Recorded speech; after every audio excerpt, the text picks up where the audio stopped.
A brief history of everyone who lived.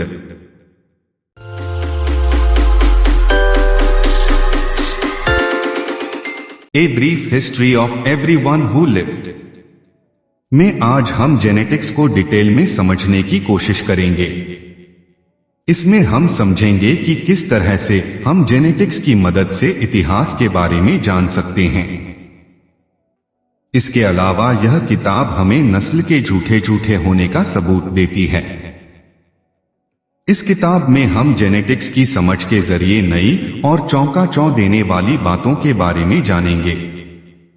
तो चलिए शुरू करते हैं। लेखक एडम रुदरफोर्ड ब्रिटेन के जेनेसिस्ट, लेखक और ब्रॉडकास्टर हैं। उन्होंने नेचर जर्नल में एडिटर का काम लगभग 10 साल तक किया। वे गार्जियन न्यूज़पेपर के लिए अक्सर कुछ लिखते रहते हैं। उन्होंने बहुत सी साइंस डॉक्यूमेंट्री बनाई हैं। इसके अलावा उन्होंने जेनेटिक्स पर कुछ किताबें भी प्रकाशित की है। A brief history of everyone who lived book summary in Hindi. यह किताब आपको क्यों पढ़नी चाहिए? कहीं ना कहीं हमारे अंदर यह जानने की जिज्ञासा रहती है कि इंसानों का जन्म इस धरती पर कैसे हुआ। हम सभी जानना चाहते हैं कि जब इंसान धरती पर आए तो वे कैसे थे। आपके लिए अच्छी खबर यह है, आपकी जिज्ञासा को शांत करने के लिए विज्ञान के पास जेनेटिक्स नाम की एक ब्रांच है।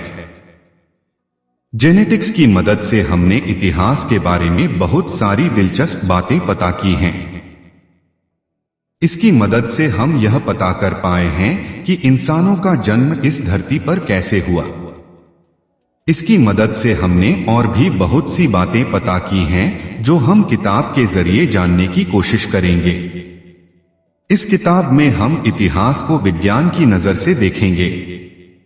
इसके अलावा हम बहुत सी दिलचस्प बातों के बारे में जानने की कोशिश करेंगे। क्या आप विज्ञान की मदद से इतिहास में झांकना चाहते हैं? क्या आप जेनेटिक्स की पढ़ाई कर रहे हैं? या फिर अगर आप जेनेटिक्स की मदद से खुले राज के बारे में जानना चाहते हैं तो ये बुक समरी आपके लिए ही है। दोस्तों, इस बुक समरी में हम जानेंगे कि विज्ञान की मदद से हम इतिहास के बारे में कैसे जान सकते हैं, वातावरण और कल्चर हमारे ऊपर कैसे असर डालते हैं, और नस्ल के बारे में विज्ञान का क्या कहना है, एक्सेट्रा। साइंस की मदद से हम इतिहास में आसानी से झांक सकते हैं। हमारे इतिहासकारों ने इतिहास को समझने के लिए बहुत सारे तरीके खोजे हैं। उन्होंने अलग अलग चीजों का सहारा लेकर इतिहास को समझाने और हमें समझाने की कोशिश की है। लेकिन अगर हम पास्ट में कुछ ज्यादा ही पीछे जाएं, तो उसमें छुपी हुई सच्चाई को जानने के लिए हमें विज्ञान की मदद लेनी होगी। 19वीं और 20वीं शताब्दी में ग्रेगर मेंडल, फ्रांसिस क्रिक और जेम्स वाटसन ने इंसानों के जीन्स को समझने के लिए बहुत सारे तरीके बनाए। उनकी इस टेक्नोलॉजी को हम आगे ले जाकर और अपने डीएनए को समझकर अपने इतिहास के रहस्य के बारे में जान सकते हैं। इंसानों के डीएनए को हमने सन 2000 में पूरी तरह से समझा लिया था। अब हम इंसान के डीएनए की तुलना उन जानवरों से मिले हुए डीएनए से कर सकते हैं जो लाखों साल पहले मर चुके हैं। इससे हम उनके और अपने बीच के संबंधों के बारे में जान सकते हैं। आज इंसानों को होमो सेपियंस कहा जाता है, लेकिन इनसे पहले बहुत से दूसरे जीव भी थे जिन्हें हम होमो निएंडरथैलेंसिस, होमो निएंडरथैलेंसिस, होमो हैबिलिस, होमो एस्टर, होमो अर्गेस्टर, होमो हिडेलबर्जेसिस, होमो हाइडलबर्जेंसिस और होमो इरेक्टस कहते हैं।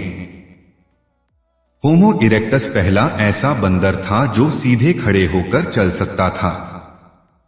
होमो इरेक्टस अब से लगभग 19 लाख साल पहले इस धरती पर आए थे। वे अफ्रीका में पैदा हुए थे और अफ्रीका में ही होमो सेपियंस भी पैदा हुए थे। अब से 2 लाख साल पहले होमो सैपियस अफ्रीका छोड़कर यूरेशिया गए, जहां उनकी मुलाकात होमो निएंडरथैलेंसिलेस से हुई। होमो सेपियंस और होमो निएंडरथैलेंसिलेस ने मीटिंग की। आज जीन्स को अच्छे से समझने के बाद हमें यह पता लगा है कि एक यूरोपियन के डीएनए का 2.7% भाग होमो निएंडरथैलेंसिस से मिलता है। समय के साथ होमो निएंडरथैलेंसिलेस मिट गए, पर उनके अंश आज भी हमारे अंदर मौजूद हैं। जीन्स की मदद से हम पुराने कल्चर और वातावरण के बारे में भी जान सकते हैं। क्या आपको पता है कि हमारे कल्चर का असर हमारे जीन्स पर होता है? आइए हम इसका एक उदाहरण देखें। दुनिया में बहुत सारे लोग दूध नहीं पीते क्योंकि वे इसे पचा नहीं पाते, लेकिन कुछ लोगों को दूध पीना बहुत पसंद है। इसका जिम्मेदार हम कल्चर को ठहरा सकते हैं। दूध के लिए हमें लैक्टेस नाम के एक एंजाइम की जरूरत होती है, जो हमारे एलसीटी जीन में मौजूद है। यूरोप के लोगों को छोड़कर ज्यादातर लोगों के लिए यह जीन उनके बचपन के बीत जाने के बाद काम करना बंद कर देता है। 5000 से 10,000 बीसी में यूरोप के लोगों से डेयरी के सामानों को बनाना और बेचना शुरू किया। उनके इस कल्चर की वजह से उनके एलसीटी जीन में एक छोटा सा बदलाव आया, जिसकी वजह से वे दूध को पचाने के काबिल बन गए। इस क्षमता की शुरुआत स्लोवेकिया, पोलैंड या हंगरी के आसपास कहीं हुई थी। इसके अलावा अलग अलग बदलाव की वजह से अफ्रीका और एशिया के लोगों में भी यह क्षमता आ गई। यह क्षमता हमारे लिए काफी जरूरतमंद साबित हुई, क्योंकि इसी की बदौलत हम आज जिंदा हैं। इसके अलावा वातावरण का भी हमारे ऊपर बहुत असर पड़ता है। इसका एक अच्छा एग्जाम्पल स्किन कलर है। यूरोप के लोग कुछ ज्यादा ही गोरे होते हैं, जबकि अफ्रीका के लोग बहुत काले होते हैं। काला रंग तेज धूप में रहने की निशानी है। सारे होमो सेपियंस का जन्म अफ्रीका में हुआ था, फिर भी यूरोप के रहने वाले इतने गोरे क्यों हैं? जब हमने हड्डियों की जांच की तो हमें पता लगा कि 7700 साल पहले स्वीडन के आसपास रहने वाले लोगों के जीन जब आपस में मिले तो उनकी चमड़ी का रंग हल्का हो गया, उनकी बालों का रंग भी सुनहरा हो गया और उनकी आंखों का रंग नीला हो गया। डीएनए की मदद से हम हमारे वंश या जनजाति का पता नहीं लगा सकते। कोलंबस के अमेरिका आने से पहले वाइकिस योद्धा वहां आ चुके थे, लेकिन उन्होंने वहां के लोगों को परेशान करने के बारे में नहीं सोचा। अमेरिका के लोग अमेरिका में कोलंबस के आने से 20,000 साल पहले से रहने का दावा करते हैं। जीन्स को समझकर हम यह बता सकते हैं कि अलग अलग देश के लोगों के बीच क्या संबंध है। 29,000 बीसी से 14,000 बीसी के समय हमारी धरती इतनी ठंडी थी कि पूरा नॉर्थ हेमिस्फीयर ग्लेशियर से ढका हुआ था। इस समय के दौरान साइबेरियन एशिया के लोगों ने रशिया और अलास्का के बीच के रास्ते को तय करने के लिए जमे हुए ब्रिज का इस्तेमाल किया। वहां से वे दक्षिण की तरफ बढ़े, जहां वे पूरे द्वीप पर फैल गए। जीन्स की मदद से हम यह सब पता कर पाए हैं। दक्षिण और उत्तर में रहने वाले अमेरिका के लोगों के जीन्स एक जैसे ही हैं। उनका संबंध ग्रीनलैंड में रहने वाले लोगों से है, जो यह दिखाता है कि वे एक दूसरे से संबंधित हैं। ग्रीनलैंड के लोग खाने में सिर्फ मछलियां खाते थे, जिनमें फैटी एसिड पाया जाता था। इस फैटी एसिड को अनसैचुरेटेड फैट में बदलने के लिए उनके अंदर में फैट्स नाम के जीन्स पाए जाते थे। यह फैट्स जीन अमेरिका में रहने वालों में भी पाया जाता है, जो यह दिखाता है कि दक्षिण और उत्तर में रहने वाले लोगों के पूर्वज ग्रीनलैंड के लोग ही थे। डीएनए से हम इस बात का पता नहीं लगा सकते कि हम किस जनजाति से संबंधित हैं। बहुत सारी कंपनियां इस बात का दावा करती हैं कि वे आपके पूर्वजों के बारे में बता सकती हैं, लेकिन ऐसा नहीं है। ऐसी कंपनियां आपसे कुछ पैसे लेती हैं, लेकिन इनके नतीजों पर हम भरोसा नहीं कर सकते। ऐसा इसलिए क्योंकि इसकी कोई भी वैज्ञानिक बुनियाद नहीं है। सभी लोग आपस में मिक्स हो चुके हैं और ऐसे में बहुत सारी जातियों के अंश हमारे अंदर मौजूद हैं, जिससे हम यह पता कभी नहीं लगा सकते कि हम किस जाति से संबंधित हैं। हम सभी का संबंध कहीं ना कहीं शाही खानदान से है। जोसेफ चंग ये यूनिवर्सिटी के स्टैटिस्टिशियन हैं, जिन्होंने गणित की मदद से यह पता लगाया कि हम शाही खानदानों से किस तरह संबंधित हैं। ऐसा करने के लिए उन्होंने यह पता लगाया कि हम कितने साल पीछे जाएं जिससे हमें सभी लोगों के पूर्वज मिल जाएं। इसका जवाब था सिर्फ 600 साल पीछे। इसका मतलब है अगर हम सभी लोगों के पूर्वजों को एक पेपर पर बनाकर लगभग 600 साल पीछे तक ले जाएं, तो हम देखेंगे कि सभी लाइन आपस में मिल रही हैं और हम सभी एक दूसरे से संबंधित हैं। लेकिन अब आपके दिमाग में सवाल उठ रहा होगा कि हमारे 2 पेरेंट्स हैं, उन दोनों के 4 पेरेंट्स थे, उन 4 के 8 पेरेंट्स थे, इसका मतलब हमारे करोड़ों पूर्वज हो सकते हैं। फिर हम सभी शाही खानदान से कैसे संबंधित हैं? इसका जवाब है कि 9वीं शताब्दी में रहने वाला हर व्यक्ति हमारा पूर्वज है। वे सभी हमसे किसी ना किसी तरह से जुड़े हुए हैं। यूरोप के रहने वाले चार्लमेन 18 बच्चों के पिता थे। इस हिसाब से देखा जाए वे यूरोप में रहने वाले हर एक व्यक्ति के पूर्वज हैं। एशिया में रहने वाले लोग चंगेज खान से संबंधित हैं और अफ्रीका में रहने वाले नेफर्टिटी से। हम में से हर किसी का पूर्वज एक राजा था, लेकिन हमारे सभी पूर्वज शाही खानदान से नहीं थे, जो कि एक अच्छी बात है। अगर आपके सभी पूर्वज शाही परिवार से होते तो शायद आज आप यह नहीं पढ़ रहे होते।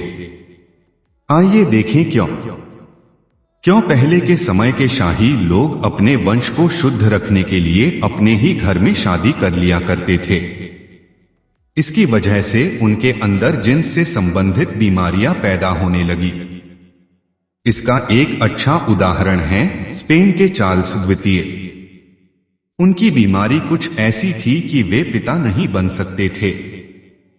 इसकी वजह यह थी कि उनके पूर्वजों की संख्या सिर्फ 82 थी, जबकि किसी आम आदमी के पूर्वजों की संख्या 254 होते हैं। उनके परिवार के लोग आपस में ही शादी कर लिया करते थे, जिससे उनके पूर्वजों की संख्या कम हो गई और वे अपाहिज हो गए। नस्ल का विज्ञान से कोई लेना देना नहीं है। काफी समय तक हमारे अंदर यह वहम रहा है कि विज्ञान भी नस्ल को मानता है, लेकिन यह सच नहीं है। इस सच तक पहुंचने में हमें कुछ समय लग गया। सच यह है कि एक ही नस्ल के लोगों में जितने अंतर पाए जाते हैं, उतने अंतर 2 नस्ल के लोगों में नहीं पाए जाते। इसका खुलासा रिचर्ड लुएंटिन ने किया था। उन्होंने अलग अलग लोगों के खून का सैंपल लिया और पाया कि एक ही नस्ल के लोगों के खून में ज्यादा अंतर था। लेकिन बहुत सारे लोग इस गलतफहमी में थे कि कुछ खास नस्ल के लोगों में कुछ खास खूबियां होती है, लेकिन ऐसा नहीं है।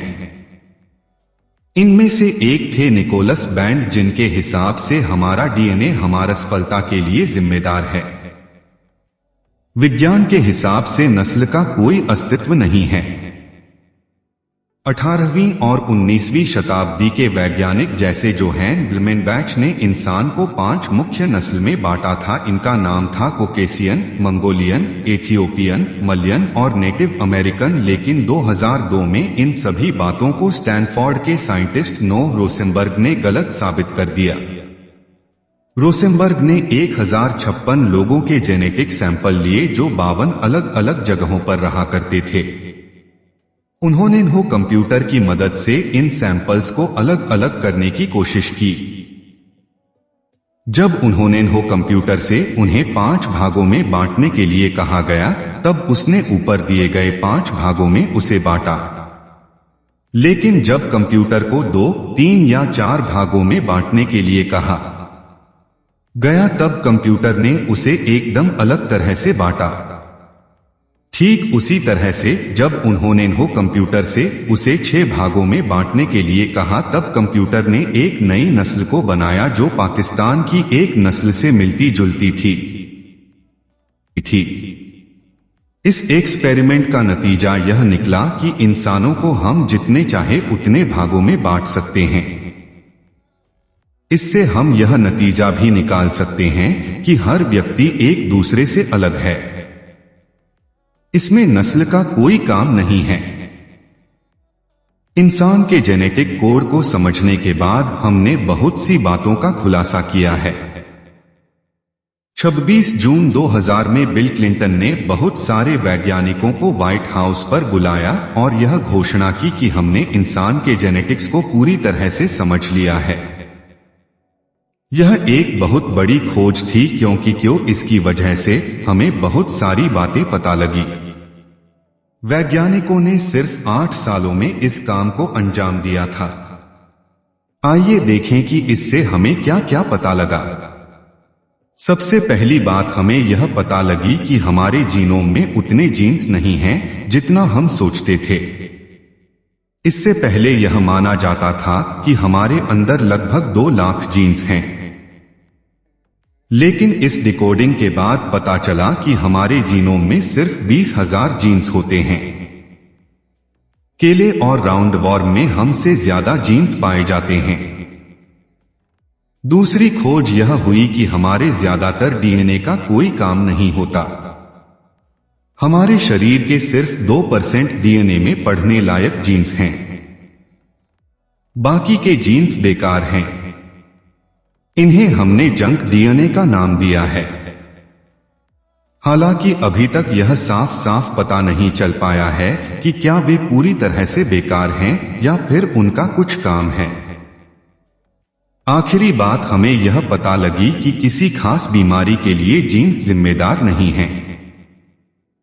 इससे पहले यह माना जाता था कि कुछ खास जीन्स की वजह से कुछ खास लक्षण या बीमारियां जैसे कैंसर होती हैं, लेकिन ऐसा नहीं है। इसे साबित करने के लिए जीनोम वाइड एसोसिएशन स्टडीज वास ने हजारों लोगों के जीन्स पर स्टडी की जिनकी मानसिक स्थिति एक जैसी थी। उन्होंने वो देखा कि उनकी मानसिक स्थिति के लिए कोई एक जीन जिम्मेदार नहीं है, बल्कि हजारों जीन्स मिलकर किसी मानसिक स्थिति के लिए जिम्मेदार है। जीन्स बहुत सारी चीजों के लिए जिम्मेदार होते हैं। आजकल इंटरनेट पर जीन्स के बारे में बहुत सी अफवाहें फैल रही हैं जो कि बिल्कुल झूठी हैं। उसमें गार्जियन का एक आर्टिकल है जिसमें लिखा है कि वैज्ञानिकों ने ऐसा जीन खोजा जो ड्रग्स की लत के लिए जिम्मेदार है, लेकिन ऐसा बिल्कुल नहीं है। अक्सर हम एक ही जीन को किसी खास व्यवहार की वजह मान लेते हैं। डेविस ब्रेडली वाल्डरूप के साथ ऐसा ही हुआ था। उसके बारे में यह कहा गया कि उसके मावा जीन में खराबी आ गई है, जिसकी वजह से उसके अंदर गुस्से और खून खराबे की भावना बढ़ गई। इसी की वजह से उसने अपने दोस्त की पत्नी की हत्या की और अपनी पत्नी की जान लेने की कोशिश की। डेविड के वकीलों ने कोर्ट में यह बताकर उसे आजादी दिलाई, लेकिन उसके ऐसे व्यवहार के लिए कोई एक जीन जिम्मेदार नहीं है। हमारे किसी भी व्यवहार के लिए बहुत सारे जीन्स मिलकर जिम्मेदार होते हैं। डेविड का केस झूठ या गलतफहमी पर आधारित था। बहुत ही कम हालातों में ऐसा हो सकता है कि हमने जीते जी जो गुण अपने अंदर पैदा किए हैं वह हमारे बच्चों के अंदर चला जाए। इसका एक एग्जाम्पल हमें वर्ल्ड वार 2 से समय देखने को मिलता है, जब नाजियों ने एक जगह पर खाने की सप्लाई बंद करके वहां के लोगों को मरने के लिए छोड़ दिया था। इन हालातों में कुछ लोग जिंदा बच गए थे। बचने के बाद उन्हें बहुत सी बीमारियां झेलनी पड़ी। कुछ सालों के बाद जब उनके बच्चे पैदा हुए तो उन्हें भी मोटापे और डायबिटीज जैसी बीमारियां हो गई। इससे हम यह कह सकते हैं कि जिंदगी में हमने जिन लक्षणों को अपने अंदर जगह दी है वे हमारे बच्चों तक जा सकती हैं। डार्विन के बाद साइंस लगातार इस बात को झूठा बताते आई है, लेकिन आज हम एपिजेनेटिक्स नाम के ब्रांड में इन लक्षणों के बारे में पढ़ते हैं। ऐसे लक्षण बहुत कम देखने को मिलते हैं और 2 या 3 पीढ़ियों के बाद इनका असर खत्म हो जाता है। नेचुरल सिलेक्शन की प्रोसेस धीमी हो गई है, लेकिन इंसानों में अब भी बदलाव आ रहे हैं। आज हम टेक्नोलॉजी से घिरे हुए हैं, जिसने हमें बहुत सारी सुविधाएं और ताकतें दी हैं। साइंस की मदद से हमने अलग अलग बीमारियों से निपटने का तरीका ढूंढ लिया है, जिससे नेचुरल सिलेक्शन की प्रक्रिया धीमी हो गई है। लेकिन फिर भी हमारे शरीर के अंदर हर पीढ़ी के साथ कुछ बदलाव आ रहे हैं। हर इंसान का डीएनए उसके माता और पिता के डीएनए से मिलकर बना होता है, जिसकी वजह से उसके अंदर कुछ ऐसे गुण पैदा होते हैं जो उनके माता या पिता किसी में भी नहीं थे। इसका मतलब यह है कि हर पीढ़ी के साथ इस धरती पर एक ऐसा इंसान पैदा हो रहा है जिसके पास कुछ अलग खूबियां हैं। लेकिन ये सारे बदलाव अच्छे नहीं हैं। यूनिवर्सिटी ऑफ वॉशिंगटन के जोश आके ने देखा कि हाल में जो डीएनए में बदलाव आए हैं उनकी वजह से प्रोटीन का बनना कम या एकदम खत्म हो गया है। नेचुरल सिलेक्शन की मदद से सिर्फ फायदेमंद गुण वाले लोग ही जिंदा बचते और जिनमें इस तरह के नेगेटिव गुण पैदा होते हैं वे मर जाते। हमने अपने जीने के हालातों को इतना बदल दिया है कि नेचुरल सिलेक्शन की प्रक्रिया बहुत धीमी हो गई है। इंसान बीमारियों और बूढ़ापे का सामना करके हमेशा के लिए अमर होना चाहता है। इस टेक्नोलॉजी के बढ़ने की वजह से हम नेगेटिव गुण वाले लोगों को भी बचा पा रहे हैं और उनका इलाज कर पा रहे हैं। इंसान आज भी पैदा हो रहे हैं और उनके पैदा होने से उनके अंदर कुछ बदलाव आ रहे हैं। यह प्रक्रिया हमेशा चलती रहेगी। कंक्लूजन, जेनेटिक्स की मदद से हमने इतिहास को अच्छे से जानने की कोशिश की है। इसकी मदद से हमने नस्ल की पुरानी और बेबुनियाद बातों को झूठा बताकर सभी इंसानों को एक समान साबित किया है। इसके अलावा हमने जेनेटिक्स की मदद से इंसानों के शरीर को अच्छे से समझा और इसके बारे में अनोखी बातें पता की हैं। तो दोस्तों, आपको आज का हमारा यह बुक समरी कैसा लगा? A brief history of everyone who lived book summary इन हिंदी। आपने आज क्या सीखा? क्या आपके मन में अभी भी कुछ सवाल है या आप हमें कोई भी सुझाव देना चाहते हैं तो कमेंट में जरूर बताएं। आपका बहुमूल्य समय देने के लिए दिल से धन्यवाद।